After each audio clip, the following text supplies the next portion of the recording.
যোৱা দুটা দিনত ফেচবুকত মাধুৰ বিয়ালৈ ইমান বেছি কন্ট্ৰভাৰ্চি, ফেচবুক নহয় ইউটিউবতো বা কেনেকুৱা কন্ট্ৰভাৰ্চি।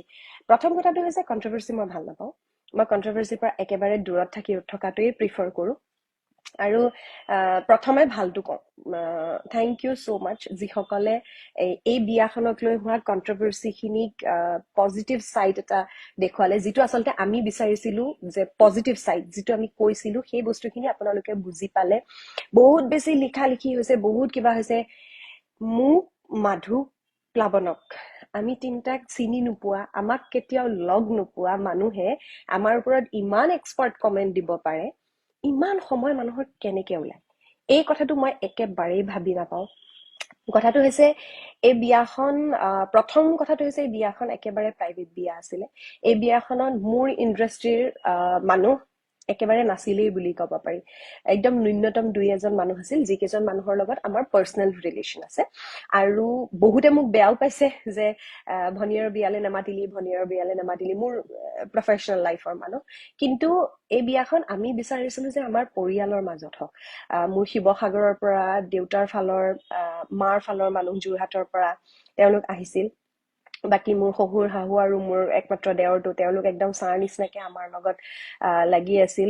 গৌৰী শংকৰ দাস এবাৰ চাবলৈ আহিলো, ভালে আছে নে? একদম মই ভালে আছো, আশা কৰো আপোনালোক সকলো ভালে আছে। আৰু এই যেতিয়া বিয়াখনৰ আৰম্ভণি হৈছিল, বিয়াখনৰ আৰম্ভণি হওঁতে মাধুৱে কৈছিল যে মোক বৰ ডাঙৰকৈ বিয়া পতাৰ মোৰ মন নাই। আৰু আমি আচলতে এখন সৰু গাঁৱৰ পৰা, শিৱসাগৰৰ আমি এখন গাঁৱৰ পৰা যিহেতু বিলং কৰো, গতিকে আমি চেষ্টা কৰিছিলো যে আমাৰ বিয়াত এই বিয়াখনত সকলো নীতি নিয়ম হ'ব লাগিব। এই বিয়াখনত কোনো গ্লেমাৰ নালাগে, কোনো কন্ট্ৰভাৰ্চি নালাগে, কোনো হুলস্থুল নালাগে। এই বিয়াখন ফূৰ্তি হ'ব। কাৰণ মই বিয়া বাৰুবোৰ সাধাৰণতে এনজয় কৰিবলৈ নাপাওঁৱেই, কামৰ কাৰণেই বা যিকোনো কাৰণত হওক, বিয়া বাৰুবোৰ এনজয় কৰিবলৈ নাপাওঁ। সেইকাৰণে এই বিয়াখনত ভাবিলো যিমান পাৰো সিমান ফূৰ্তি কৰিম, এনজয় কৰিম। কিন্তু যেতিয়া সেই বিশেষ ভিডিঅ' ক্লিপিংটো, যিটো ভিডিঅ' ক্লিপিঙত বোলে প্লাৱনক মই আঙুলি টোৱাৰ কথা কৈছিলো, অমৃতা গগৈয়ে দৰাক ৰভাৰ তলত কেনেকৈ দম দিলে চাওক। মই আচলতে বহুত বেয়াকে ক'বলৈ মন যায়, কিন্তু বেয়াকে নকওঁ। আৰু যাৰ মানে মগজত অকণমান হলেও ভাল চিন্তা থাকে নহয়, বা যাৰ মূৰত অকণমান হলেও জ্ঞান থাকে নহয়, তেওঁলোকে এনেকুৱা কথা ক'ব নোৱাৰে। কিয় জানে? কাৰণ কইনা নিবলে প্লাৱন অকলে অহা নাছিলে। সেই সময়ত প্লাৱনৰ দেউতাক, প্লাৱনৰ জেঠাইক, মাহীয়েক দৰাক অকলে পঠিয়াই দিয়া নাই নহয় যে ৰভাৰ তলত ধৰি লৈ মই দম দিম। আৰু মোৰ ছোৱালীজনী মই যাক গতাই দিছো, মই পাগল নেকি যে দম দি মই ল'ৰাটোক গতাই দিম? আৰু তাকো তাৰ দেউতাক, জেঠাইক, এই সকলোৰে আগত। কথাটো হ'ল আগৰখিনি আৰু পিছৰখিনি নেদেখাকে জাষ্ট এটা ক্লিপিং দেখি তাৰপিছত মানুহে তলত ধাৰাধাৰ কমেণ্ট দিব ষ্টাৰ্ট কৰিলে। এই ভিডিঅ'টো সেইদিনাই মোৰ হাতত পৰিলে, সেই চেনেলটোৰ, নিৰ্দিষ্ট চেনেলটোৰ ভিডিঅ'টো মোৰ হাতত পৰিলে। কিন্তু মই ভাবিলো যে এইবিলাক অদৰকাৰী কথা, এইবিলাক কথাতনো কিয় গুৰুত্ব দিব লাগে? এইবিলাক আজিকালি হৈয়ে থাকে। মানুহক জাষ্ট এটা টপিক লাগে, যিটো টপিকত কন্ট্ৰভাৰ্চি কৰিব পাৰে। আৰু মইনো তাত জুইকুৰা কিয় দিওঁ? তো মই নিদিয়াৰ পাছত মোৰ শুভাকাংক্ষীসকলে ইজনে সিজনে মোলে এনেকে ভিডিঅ'টো পঠাই আছে যে এইটো কিন্তু এনেকুৱা হৈছে দেই, এইটো মানে ভিউজ বাঢ়ি গৈ আছে, এনেকুৱা হৈছে, তেনেকুৱা হৈছে। মনোজ ববিতা পেজ, তেওঁলোকে দিছে আপুনি আনৰ কথাত গুৰুত্ব নিদিব, মানুহে আনৰ বেয়াটো উলিয়ায়। একজেক্টলি, মই একেবাৰেই গুৰুত্ব দিয়া নাছিলো, অকণমানো মই গুৰুত্ব দিয়া নাছিলো। কিন্তু তাৰ পাছত কি হ'ল, এনেকুৱা কিছুমান মানুহ আছে আচৰিত। মানে মানুহৰ মেণ্টেলিটি, যিখিনি কথা আমি গুৰুত্বই দিয়া নাছিলো, গুৰুত্ব দিব লাগে বুলি ভবাই নাছিলো, কিছুমান মানুহে দৰাঘৰীয়া পৰিয়াললে, মোৰ ছোৱালীজনী উলিয়াই দিয়া মাত্ৰ 2 দিন হৈছে, নকইনা এজনী ঘৰত থকা অৱস্থাত তেওঁলোকৰ পৰিয়ালৰ বিভিন্ন মানুহলে এই ভিডিঅ'টোৰ, ইউটিউব চেনেলটোৰ ভিডিঅ'টোৰ লিংকটো পঠাই ফোন কৰি বা ভিডিঅ' মানে হোৱাটছএপ কৰি ক'বলৈ ষ্টাৰ্ট কৰিলে যে আপোনাৰ ল'ৰাক দেখোন ৰভাৰ তলত দম দি আছে কইনাৰ বায়েকে, আপোনালোকে একো নকৰিলে। এইটো কেনেকুৱা ধৰণৰ মেণ্টেলিটি? এখন বিয়া, এহাল ল'ৰা ছোৱালীয়ে এটা নতুন জীৱনৰ পাতনি মেলিবলৈ লৈছে, আৰু আপোনালোকে জুই দিবলৈ আহিছে। এইটো কেনেকুৱা ধৰণৰ আচৰিত কথা?